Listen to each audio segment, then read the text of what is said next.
Immerse yourself in the profound insights offered by Father Chuck Belmonte as he delves into daily reflections on various gospel passages from the Bible. February 6th, Thursday.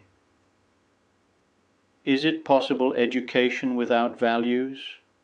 Sometimes people speak of education in values to express the opposite of what one would expect, teaching people to choose virtue and reject vice. It is said that the moral dissipation suffered by our society is due to an unprecedented crisis of values. Yet for several decades now, many international institutions and organizations have been promoting, through the many means available to them, the so-called education in values. Unfortunately, many parents sin of naivety because, forgetting that we must be as cunning as serpents, blindly entrust the education of our children to the prevailing system, leaving them like sheep among wolves. Thus, they believe that when school curricula or educational programs use the word values, they mean what we understand them to be. Yet the word value, in addition to referring to valor or courage, means a quality of a person for which it is considered good. Hence, the value of something is based on consensus, on the perception or valuation of what a majority or even an influential minority defines as value.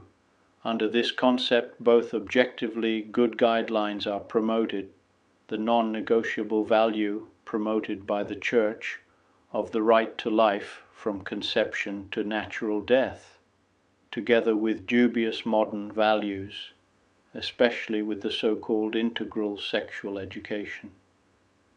Many of the values promoted today, especially through the media and educational institutions, contradict Christian morality, attack the common good, and destroy the person.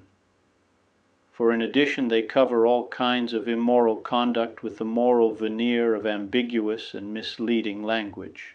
Hence, they reject both the concepts of vice, immorality, and sin, and those of virtue, grace, and holiness. Consequently, our relativistic and hedonistic world spreads vice.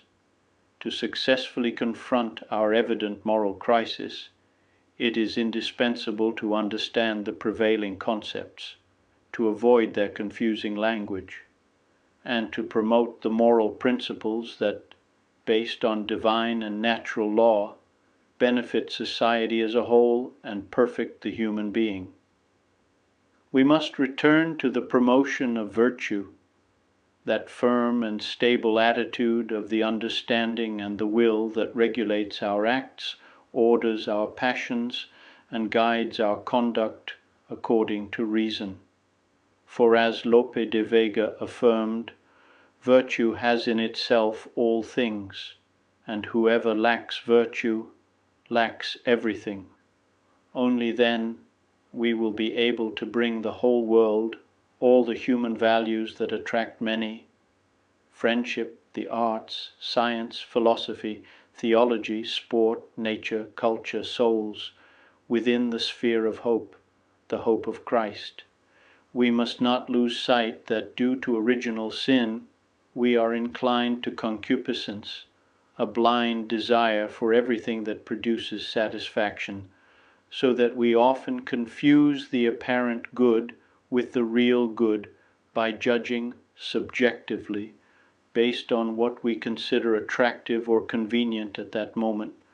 Virtue, the quality of the soul, to know and act the good easily and promptly, can only be achieved with perseverance, effort, and sacrifice, going against one's passions, appetites, and desires.